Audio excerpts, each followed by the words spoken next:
You getting that paw clean? You trying? You're doing your best.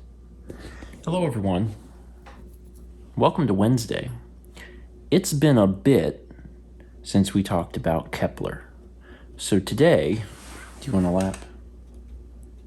Today, we're going to talk a little bit about Kepler and give a bit of an update about how Kep is doing.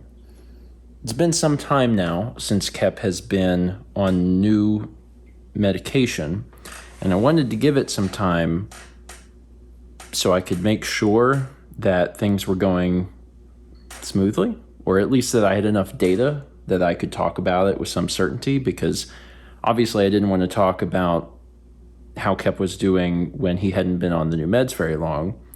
But now that he's been on them for quite some time, I feel like I can talk with some certainty about it. So a quick recap. Kepler, a few years ago, developed pancreatitis. And we did our best to combat that, and it seemed like we did for a while, but then we learned that in addition to the pancreatitis, he had triaditis, which means that not only was he dealing with inflammation in his pancreas, but also in other organs as well. I always forget the three, or it's triaditis, so it's the pancreas, liver, and the spleen? I don't know. It's three things. I can put them on screen if I've forgotten.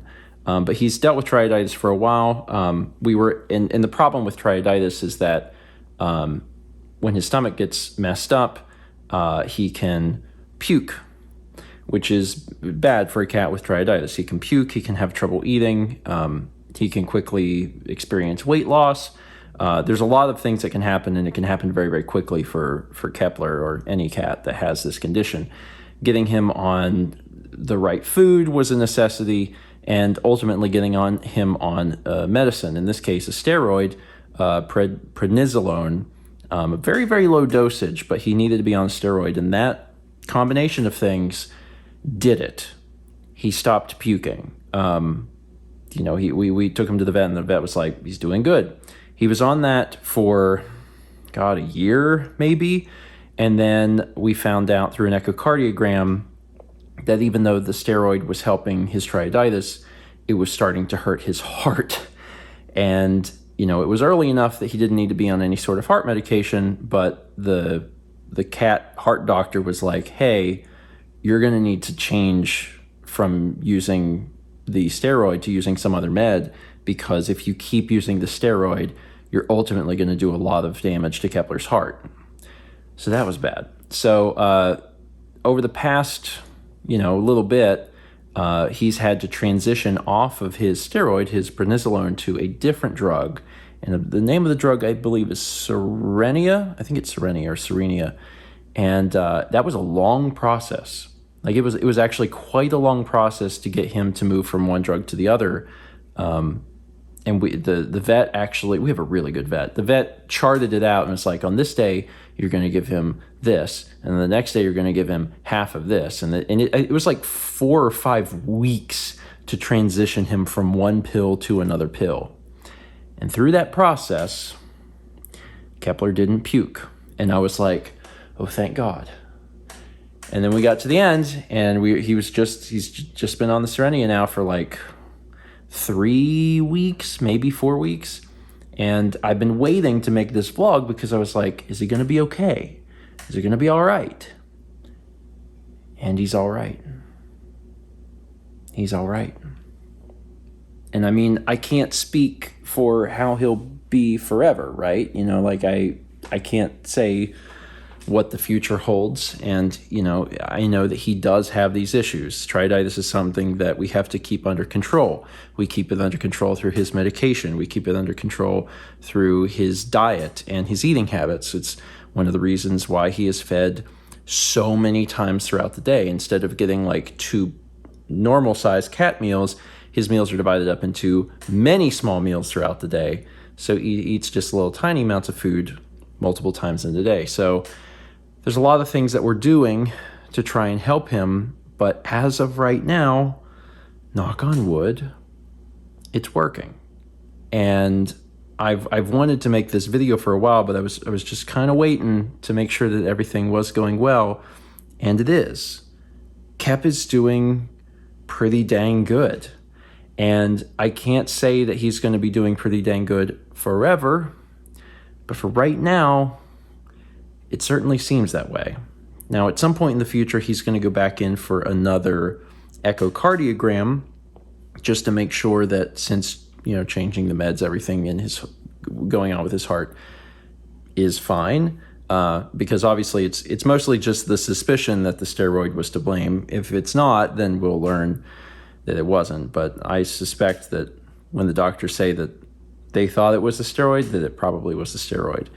And Kep has been good otherwise, I mean, he's been basically his normal self. He's been a little extra rowdy since we got home from Coliseum, which was also, kind of around the time that he finished changing to the new meds. And I don't know if that is the meds or something else. He's like, I've been rowdy. You've been a little rowdy.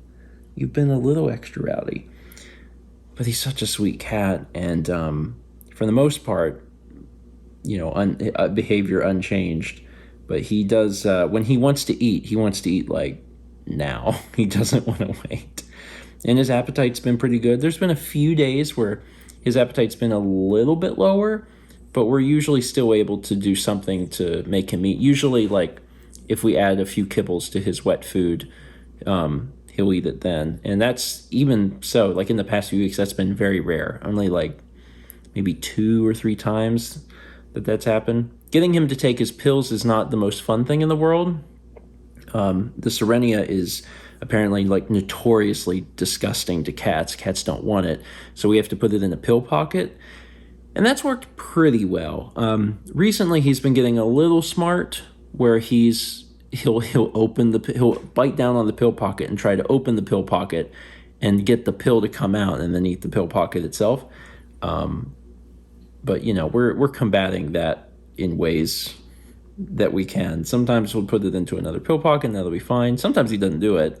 And then other times, lately we've been starting to put the Serenia into like a gelatin pill capsule, which then he can't taste it, and that seems to help as well. So yeah, it's it's been a work in progress, but he's been doing good. And I wanted there to be a Kepler update, and now you have one. Because I know the folks have been wondering about him, and things can always change, but right now, Kep's doing good. And hopefully that will continue. Right, buddy? Right? You sweet? Are you a sweetie? He's got a birthday coming up in May. He'll be 11. Can't believe it. Little guy's been around for almost a third of my entire life. Long time. Long time. You good boy? Yeah. You a good cat? Okay, that's it. That's it for today. Just wanted to make sure that I made this vlog so folks would know how Keppa's doing. And, if anything changes, we're pretty open about talking about health issues and stuff, especially with Kep. So we'll share that. But I'm hoping that we've, found something that works, that keeps both his triaditis under control and then also, doesn't hurt his heart or anything. So we're doing what we can for him. Ain't we, buddy? Oh, you purring. Yeah, you purring. Good boy. Good boy. Yeah. All right. That's it. Thanks for watching. Let's meet back tomorrow.